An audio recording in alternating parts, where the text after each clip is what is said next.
Le débrief transatlantique. C'est un pont virtuel entre la France et le Canada. C'est chaque semaine à la fois dans Monde Numérique et dans Mon Carnet. Salut Bruno Guglielminetti, tu m'entends? Jérôme Colombin, je t'entends et il manque que la musique et c'est une chanson. C'est beau, hein? Ah oui, c'est très beau. Ravi de te retrouver pour ce débrief transatlantique. Heureux de te retrouver dans ton studio à Paris. Ouais, ça y est, je suis rentré à Paris, mais je vais te faire une confidence, je suis encore en vacances. Je suis un gros flemmard, je fais durer le plaisir. Bah oui, la semaine dernière, on se parlait, j'étais au soleil, c'est vrai. Ouais, à Chypre. J'aimerais rappeler le malheur. Ouais, avec un zozotement d'ailleurs, dont je tiens à m'excuser auprès des auditeurs. C'était quelque chose, hein? Voilà, j'avais pas mon micro habituel et il y avait un gros problème de tototer.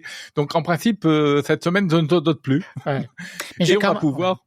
Oui, pardon. Non, mais j'ai une bonne pensée quand même pour c'est quand même la technologie qui nous permet d'avoir ces conversations-là, peu importe où tu te trouves, où je me trouve. Il faut quand même la saluer. À l'occasion, il y a des soucis techniques, mais c'est tellement un détail par rapport à la possibilité de t'entendre et savoir ce que tu penses de l'actualité. Toi comme moi, on ne cessera de s'émouvoir par rapport à ça.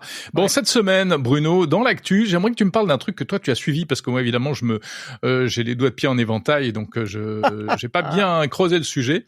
Des poursuites judiciaires, à nouveau, j'ai envie de dire contre une plateforme d'intelligence artificielle, mais cette fois c'est pas OpenAI, c'est Anthropic qui s'en prend plein la tête, c'est ça? Exactement, et c'est le fruit d'une initiative de la part de 3 auteurs américains qui ont décidé de poursuivre, non pas, comme tu le disais, OpenAI avec son ChatGPT, mais bien Claude 3. Et donc, les gens d'Anthropic, qui sont financés en grande partie par Amazon et Google. Toujours important de mentionner d'où provient l'argent pour savoir à quoi ça sert. Bien sûr. Et donc, Anthropic se voit pour la première fois vraiment bousculé. Et là, l'idée là-dedans, c'est que les auteurs, les 3 auteurs, ceux qui sont derrière cette poursuite-là, accusent Claude 3 et donc Anthropic, évidemment par la même raison, d'avoir été pioché dans les textes qui existaient déjà, comme on accuse d'ailleurs OpenAI. Oui, c'est toujours la même histoire. Oui, pour arriver à permettre à des gens d'arriver à écrire des documents. Et un des exemples qui est cité, et c'est pour ça que ça a attiré mon attention, c'est un auteur québécois qui s'appelle Tim Boucher, qui lui a commis en dedans de 2 ans plus de 120 ouvrages. D'ailleurs, la semaine prochaine, sur Mon Carnet, j'ai une entrevue avec lui. On a parlé de cette histoire-là. Mais donc, lui, c'est 120 livres, 120 romans qu'il a écrits en utilisant des intelligences artificielles. Pas toujours Claude. Il a été du côté de ChatGPT. Il a écrit ses livres avec des IA génératives. Tout à fait. Et lui, il se voit pas vraiment comme un romancier, il se voit comme un artiste. Alors, c'est intéressant. C'est vraiment, c'est une pièce d'art qu'il fait. Autant avec le texte, avec les illustrations, mais en bout de ligne, ce sont des romans qui sont publiés, qui se vendent dans les... Mais alors attends, c'est lui qui reproche à Anthropic d'avoir... on utilise son travail pour poursuivre Anthropic. Ah oui, d'accord, ok. En disant, vous avez un illustre inconnu qui, dans la région de Québec, est en train de produire 120 livres à partir de nos ouvrages que vous avez été volés. Alors, c'est assez intéressant de voir comment ça va se... Et puis, évidemment, on peut savoir que si il y a un verdict qui est positif pour les auteurs et donc qui mettent à mal les gens d'Anthropic, ça va faire boule de neige, ça va faire jurisprudence. Et là, les gens de OpenAI vont aussi être dans la chenoute. Mais ça, c'est un vrai sujet. On en a déjà parlé ensemble, Bruno, parce qu'on le voit arriver gros comme une maison. On sait que ces outils d'IA générative risquent de se prendre, même aux États-Unis, surtout aux États-Unis, où finalement c'est quand même pas le laisser-faire complet. Eh bien, ils vont se prendre le mur des droits d'auteur en pleine figure, comme à l'époque. Rappelle-toi, il y a très longtemps, Google avait eu un peu le même genre de problème avec Google Books. Je crois que ça s'appelait comme ça. Ah oui. Voilà, ils avaient décidé de tranquillou, bidou. Et c'était Hachette qui les avait pris à partie en disant là, vous êtes en train de piller notre catalogue de bouquins. Mais parce eux, que vous êtes en train de les numériser. Là. Oui, c'est ça. Ils disaient, non, mais attendez, nous, on est super gentils. On est en train de numériser vos livres papier. Grâce à nous, vous allez avoir des versions numériques. On est trop sympa. Sauf qu'effectivement, c'est pas aussi simple. Donc, c'est vraiment un truc à suivre. Je crois que OpenAI, ça en est toujours un peu au même point également. Pas bougé. Donc, on va suivre ça, bien sûr, dans les mois qui viennent. Il y a un autre sujet, Bruno, qui est assez étonnant aussi. C'est une déclaration on parlait d'Amazon à l'instant, une déclaration du big boss d'Amazon, toujours en matière d'intelligence artificielle. Et ça fait un peu flipper. Enfin, c'est toujours sur l'ère de l'IA va nous piquer nos métiers, quoi. Ouais, ben là, c'est Matt Gaiman, qui est le grand patron de AWS, qui vient envoyer un message à son équipe d'ingénieurs logiciels en leur disant: écoutez, je pense que c'est le temps que vous commenciez à développer d'autres compétences parce que là, de plus en plus, on utilise l'IA. Elle est en train de charger du codage pour nos programmes, pour nos services. Alors, essayez d'aller apprendre autre chose, notamment la gestion de projet, parce que ça va vous être plus utile dans le futur. Je trouve ça important d'en parler parce que il y a sûrement des jeunes qui écoutent notre rencontre, notre dialogue. Et dans ce contexte-là, il y a probablement de ces gens-là qui sont ou présentement en train d'étudier la programmation ou sinon réfléchissent, pensent à la chose. Et puis, c'était un peu un constat. Tu sais, on disait que c'est merveilleux, l'intelligence artificielle générative permet de faire du codage. Mais là, quand tu as le grand patron d'AWS qui dit à ses troupes, là, il va falloir que vous appreniez à faire autre chose parce que de plus en plus, on utilise la machine pour faire votre job.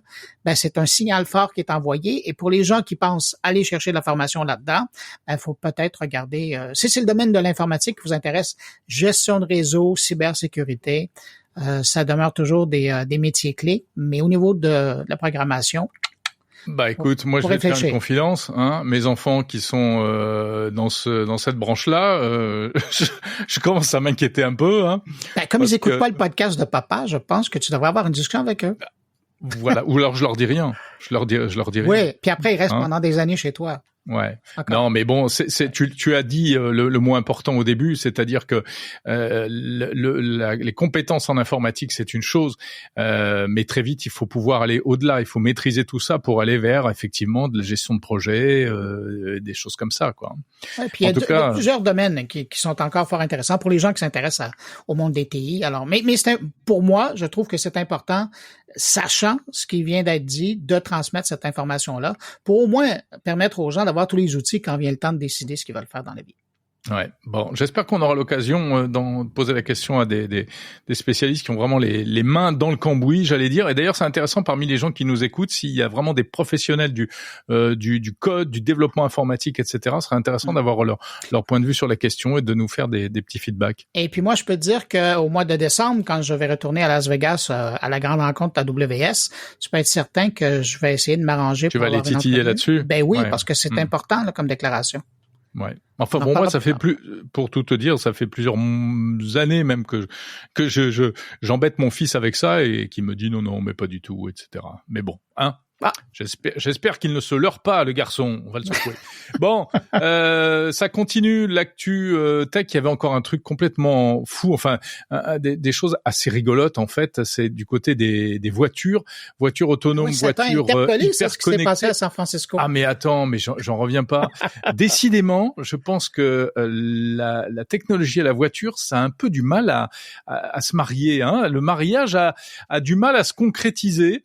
Et notamment avec les fameux taxis Waymo, les taxis autonomes de Google à San Francisco. On avait déjà parlé de ces problèmes qu'ils créent parfois dans la circulation, ils s'arrêtent de manière inopinée, ils respectent trop les règles, etc. Et là, maintenant, il y a autre chose, voilà, qu'ils se mettent à klaxonner la nuit et qu'ils ne savent pas se garer sur leur propre parking. Je pense que, enfin, les gens qui nous écoutent ont peut-être vu cette vidéo assez étonnante d'un parking Waymo. Donc, c'est toutes les voitures Waymo qui rentrent pour se garer. Et en fait, elles ont le plus grand mal. On a l'impression d'être sur un parking de supermarché avec des conducteurs humains, sauf que là, c'est des voitures vides. C'est en pleine nuit que ça se passe. Elles se font des politesses ou au contraire elles se bloquent, elles n'arrivent pas à prendre des décisions. Et en plus, il y a une nouvelle fonction sur les taxis Waymo pour éviter les accidents. Quand des voitures se rapprochent trop, elles se mettent à klaxonner toutes seules. Du coup, elles klaxonnent alors qu'elles sont sur le parking. Donc les habitants autour deviennent complètement fous. Et enfin, je veux dire, c'est bienvenue à Gattaca, quoi. On est en train c'est la dystopie quasiment. On est en train de passer dans un nouveau monde assez incroyable, quoi. Ouais, mais là, les gens de Waymo disaient qu'ils avaient trouvé la solution solution pour arrêter il y a toujours une solution. Le concert de klaxons. Là. Ouais, mais il y a toujours une solution. Voilà, c'est pour ça qu'on peut se permettre d'en rigoler parce que et puis t'as vu, il s'est passé autre chose en France là récemment. Ben oui, c'était cette semaine. Je pense que c'est mercredi. Ça s'est passé. C'est amusant, mais de l'autre côté, je me suis pris la tête quand j'ai lu ça. Il y a un propriétaire de Tesla qui a décidé d'avoir la bonne idée lorsqu'il est arrêté à un coin de rue de démarrer la mise à jour du logiciel. Alors que la mise à jour de logiciel d'une voiture, d'une Tesla en tout cas, c'est au moins un bon 45 minutes. Et quand, d'ailleurs, tu vas prendre les livraisons de ta voiture, c'est parmi les mises en garde qu'on fait. Attention, quand vous voulez faire une mise à jour qui vous est envoyée, dont vous êtes avisé par Tesla, vous vous assurez d'être bien garé, tranquillou, il faut pas bouger et puis ça va être lancé parce que ça peut prendre du temps. Oui, et parce que ça bloque la voiture, ça bloque l'écran, ça bloque même l'alarme de la voiture. Hein. Oui, tout est arrêté. Alors là, lui, je le qualifierais pas, il a tout simplement décidé comme ça. Bon ben tiens, on lance la mise à jour. Ouais, il a eu un pop-up, il a cliqué machinalement quoi en fait. Et ça a fait un bordel, ça a arrêté la circulation sur une des rues quand même passagère à 7. Ça a empêché les bus de passer, de prendre les gens. Bref, ça a été le bordel pendant un petit moment. Quelle horreur. Puis, sur une toute petite rue qui est très empruntée. Ouais. Alors, puis là, il y a des taxis Waymo qui sont arrivés, qui se sont mis à klaxonner. Et les humains ont tout lâché, se sont dit non, allez, écoutez, on lâche l'affaire, laissons les voitures entre elles, on rentre chez nous. Et là, on va fâcher des gens en disant si ça avait été une ville de vélo, il n'y en aurait pas eu de problème. Ouais, c'est pas faux. Ouais. Bon, mais ça, c'est une autre histoire. Absolument. Bon, écoute, ce qui prouve qu'en tout cas, même pendant l'été, l'actu tech ne ralentit pas et les sujets se multiplient. De quoi parles-tu cette semaine dans Mon Carnet, Bruno? Écoute, je suis content de te dire qu'il y a 4 sujets qui vont probablement intéresser les gens qui t'écoutent. D'abord, j'ai une toute première clinique vétérinaire qui ouvre ses portes en ligne au Québec pour permettre, tu sais je parlais avec la vétérinaire qui est derrière cette initiative, il y a environ 60% des rencontres qui sont faites qui ne nécessitent pas d'être faites en présence. Alors, ils ont décidé de lancer ce service-là. Donc, tu peux les contacter à partir de ton téléphone ou ton ordinateur. Ah, mais je connais ce genre de service. Oui, parce que ça existe en France, mais au Québec, ça n'existait pas. Et ça existe, ça existe en France, ça existe aux États-Unis. Et je connais très bien d'ailleurs le créateur d'une de ces plateformes qui s'appelle Pawp, P-A-W-P. Et non pas Poop, parce que ça, c'est autre chose. Non, c'est autre chose. Voilà, tout à fait. Non, mais c'est justement, il y a un petit jeu de mots. Ouais, c'est bien pour avoir des vétérinaires à toute heure, à distance, etc. Puis surtout, parce que le Québec est vaste, il y a des régions au Québec qui sont très mal desservies par les services vétérinaires. Alors là, finalement, les gens pourront avoir accès à ça. Alors ça, il y a une rencontre. Sinon, écoute, French Tech qui génère de l'admiration et l'inspiration. Eh ben, imagine-toi que maintenant, on a Québec Tech. Ah, tiens. Hein? Ouais. Et j'ai demandé à Richard Chénier, qui est le grand patron, j'ai dit, il n'y a pas un genre d'inspiration qui s'est fait? Ben, il dit oui, pourquoi ne pas utiliser une formule qui fonctionne? Alors, Québec Tech, ça s'est lancé. J'ai une grosse entrevue avec Richard Chénier, qui est le grand patron de ça. Et puis aussi, j'accueille la ministre de l'Éducation supérieure, Pascale Derry, qui, elle, vient nous parler d'un comité aviseur, d'une instance qu'on vient de créer pour justement essayer de réfléchir à l'utilisation de l'intelligence artificielle, mais aussi les enjeux, les défis et les risques dans le contexte de justement l'éducation supérieure. Alors, une discussion avec elle que je présente. Alors voilà, ça ressemble un peu au contenu. Oh, puis je vais quand même faire un clin d'œil. Je parle avec une de tes collègues du Figaro, Chloé Wattier, d'un article qu'elle a écrit sur l'industrie du jeu. Ouais, un article, j'aime beaucoup ce qu'elle écit. Et là, c'est un article sur le jeu vidéo. Alors, l'industrie c'est pas mal. Clin d'œil avec ce qui se passe en Allemagne. Alors, oui, puis vous avez un pôle de jeux vidéo très important au Québec, avec Ubisoft, etc.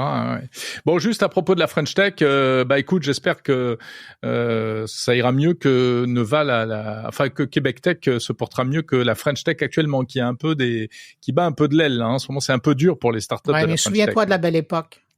Oui, bien sûr. Non, mais il faut pas. Quand Emmanuel Macron était le ministre de l'économie, là. Ah, mais ça a été une dynamique incroyable. Et ça l'est toujours, ça l'est encore. Et on sera ça. Nous, on va s'arrêter là. On commenceront pas à politiser. Je vous le souhaite. Je vous le souhaite. Très bien. Québec Tech. Je ferai le relais des bons mots. Parfait. Jérôme, toi, qu'est-ce qui se passe cette semaine? Cette semaine, eh bien, je pense que je vais retourner à la plage ce week-end. Non. Donc, comme je te l'ai dit, pas d'hebdo. On reprendra dans le dur la semaine prochaine, samedi prochain. Mais en revanche, une petite nouveauté à partir de lundi. Je passe à la vitesse supérieure. Petite nouveauté, moi, je trouve que t'exagères. Ouais, c'est une grosse nouveauté. Bah, écoute, c'est une grosse nouveauté. J'espère que j'arriverai à tenir la cadence parce que j'ai fait essayer de proposer à mes auditeurs et aux abonnés du podcast Monde Numérique, eh bien désormais une chronique par jour, enfin un sujet tech par jour, un peu comme ce que je faisais à la radio à France Info. Ça me rappelle quelque chose. Tout à fait, exactement, parce qu'il y a une telle actualité. Donc voilà, on va essayer de suivre au fil de l'eau, et puis évidemment toujours l'émission du samedi avec des invités, avec notre rendez-vous, etc., etc. Alors ça commence quand cette série de chroniques quotidiennes? Eh bien, écoute, ça commence ce lundi, 26 août. C'est la rentrée des médias en France. Tous les médias rentrent toujours la dernière semaine du mois d'août. Et donc, on va démarrer sur les chapeaux de roue avec un sujet d'actu, je ne sais pas encore lequel. Ben, je te dis merde pour la nouvelle série. Merci Bruno, j'espère que je vais pas m'essouffler au bout de 15 jours. On aura l'occasion d'y revenir, c'est le cas. Ouais, absolument. Bon, bah écoute, je te souhaite le meilleur et puis on se retrouve la semaine prochaine de toute façon et nos auditeurs également. Pareillement, salut. Salut Bruno.